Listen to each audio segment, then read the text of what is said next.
Okay, good morning mga kapawis. Bakit kapawis? Kapro Pawis TV ang ating pangalan ng channel. So bakit kapawis? Pinagpapawisan o pinaghirapan, pinagpapawisan natin yung ating ginagawa. Yan lang sa ating naisip na pangalan ng ating channel. Pero Kapro, yun yung Kapro Motor. Kapro Pawis TV, yun lang yung ating channel. So, ibang topic tayo mga kapawis. So, bakit ko nakita itong makina? Itong makina kasi dito yung i-train ko yung aking helper. I-train ko ito o baklas.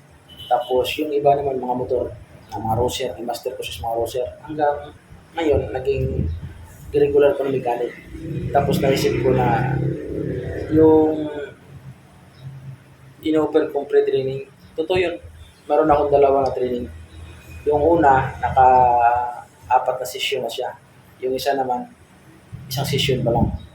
Kasi kung may free time sila, mag-training dito, matututo ka talaga. Kasi natututo nga yung aking mga helper dyan hanggang naging mekaniko na. Naging hanap buhay nila ngayon.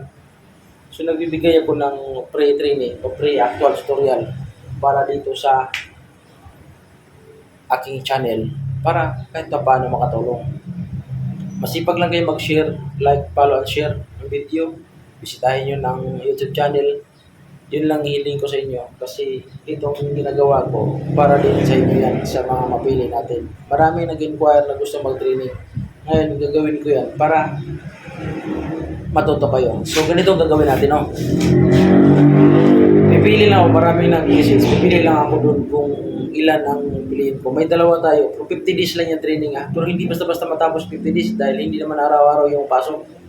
Mayroon na silang bakating time, kung araw, Saturday or Sunday, or ibang araw, pwede kayo pumasok dito. Kasi kung wala tayong customer, wala akong customer, kunti lang customer, i-actual ko yung makina. Kasi bumili ako ng makina, at saka dadagdagan ko pa to. Kasi itong mga makina kasi, junk shop yan, mga junk shop. Binili ko lang para lang talaga yung mga actual ng aking mga training dati. Ngayon, training dati, pero nandito, ginawa ko ng regular sa shop. So, tatanggap naman ako ng training ngayon para tayo matulungan. Tuloy-tuloy ito. Tulungan nyo lang ako. Suportahan ang page, suportahan ang channel, YouTube channel, Kapro Pawis TV. Kasi yun talaga na trademark na. Hindi na pwedeng baguhin ko yung pangalan na yan.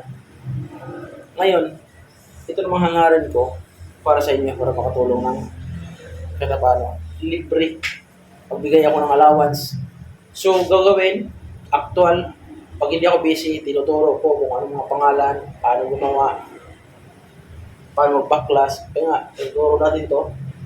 Tapos kung busy naman ako sa loob kasi may busy ko sa loob, doon kayo sa mekaniko nag-assist. Titingnan nyo mabuti yung gawa ng mekaniko at ang mekaniko naman, magtuturo naman din sa inyo nga ito gagawin. Actual yan, pati paglinis ng makina ituturo sa inyo para matuto kayo kung anong dapat gagawin. Dahil pagdating sa actual na kung mamasukan kayo ng ibang shop, alam na ang gawin nyo na hindi lang pag-backclass ng makina, hindi lang pag-ayos ng makina, kailangan din matuto kayo paano maglinis ng makina. No? Madali man lang kahit sino alam yan, pero mas maganda talaga yung na-actual talaga niyo na paano magawa. Ito malaking bagay. Malaking bagay sa inyo yan dahil free yan, libre yan. So yun lang, suportahan nyo lang ang Kapro Pawis TV at i-follow na rin or bisitahin nyo ang YouTube channel ng Kapro Pawis TV. Huwag kayong mahiya mag-message sa akin dahil pipiliin ko muna. Lahat tayo kung kursunada talaga, mabigyan natin pero hindi natin basta-basta na sabay-sabay kasi napakarami nag-message. Ngayon, nandito ako nagbablog sa Budiga, itong extension ng aking shop. Dito, malapit naman. Pwede kayo dito mag-training. Sa atin, hindi to social hindi social na training center shop to. Shop. Actual. Madumi ang kamay. Kailangan pag nag-training kayo, hindi kailangan na magpantalon. Hindi kailangan pantalon. Kahit ordinary, damit lang. Yung pantrabaho, short. Naka-short kayo, naka-chinilas. Basta mag-medyas lang. Mag-medyas lang kasi langis. Apak-apak pa. Dito, pag pumunta, actual, papaklasin natin ito. Ang dapat gawin. Ito. Diba? Ituturo natin para baklason. Ito, post-run time. So, yun lang. Abang-abang. Tapos, pipili naman tayo ng dalawa. Idagdag natin sa ibang araw. Pwede mo kasabay. Saturday, Sunday, pwede mo sabay. Kasi, ilan, apat naman ang mekaniko dyan, pwede kayo isa-isa, singit sa kabila gawa, dito sa kabila, pwede mag-assist kayo dun sa, bawat sa mekaniko isa, sa mekaniko isa, okay isa. Basta focus, ilagay sa isip kung paano natin gagawin para matuto tayo. Okay, mag-alala kasi magdi-discuss naman din ako. Magdi-demo naman din ako. Ano yung mga function ng makina? Ano dapat gagawin? Makikita niyo yan sa actual. Okay, support lang. Peace out.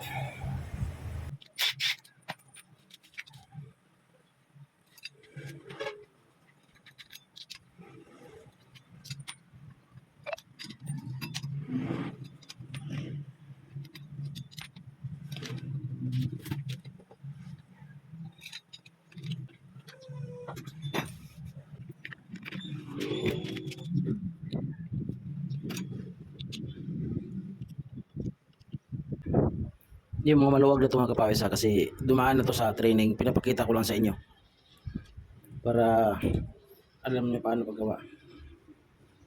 Diba? Ayan, nagamit na tayo ng pagtanggal ito. Okay?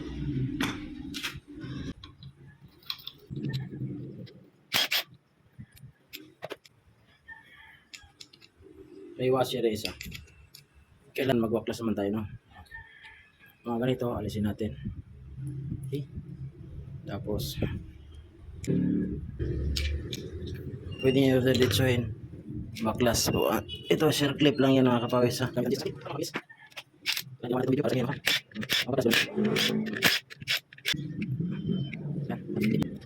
patanggal yan. Patanggal na talaga pag kalas. Ganun din pagbalik. Tapos yung posisyon ng kan. Okay, tanggal yan. So ang position natin, pakikita ko sa inyo ha, baklas natin. Ito yung tinatawag na clutch wheel. Or tawagin sa mag-aaral mechanic, friction plate, plain plate. Okay? Ulitin, tagalin natin, alternative siya. So, once na ikaw maging mekaniko, magpalit ka ng lining, una talaga, unahin mo yung lining. Okay? Okay, tapos, friction yan. Kung tawagin sa term ng tawag dito sa mag-aaral ng mechanic kasi, friction plate, plain plate. Friction plate, plain plate. Ganun lang. Okay. Puro sa atin, nasanay tayo ng clutch lining. Tapos friction. Okay. Pagkabit, isang baliktad. Panoorin na buti.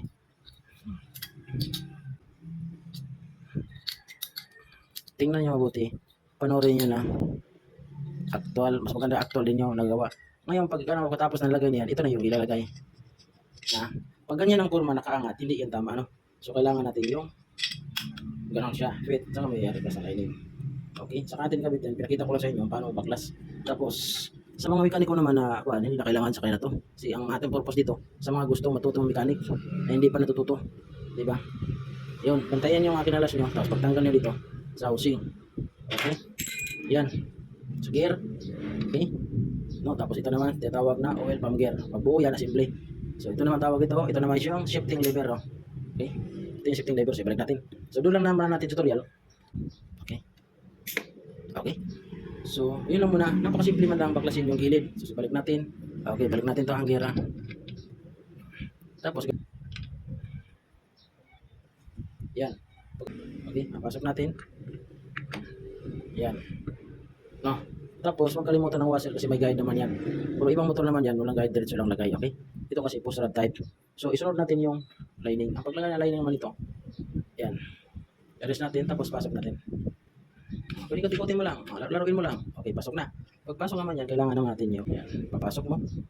Okay. Diin mo lang. Okay. Ayos. Slash pa yung tawag. Okay.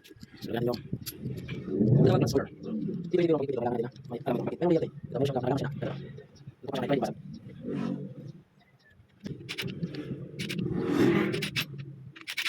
Sila yung biling. So, ito.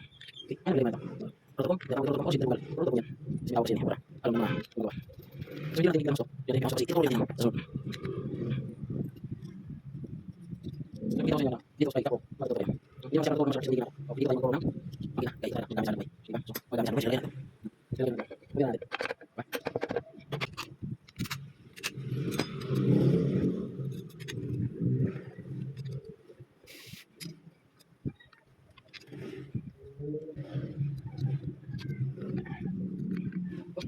So, yun na. Tara na.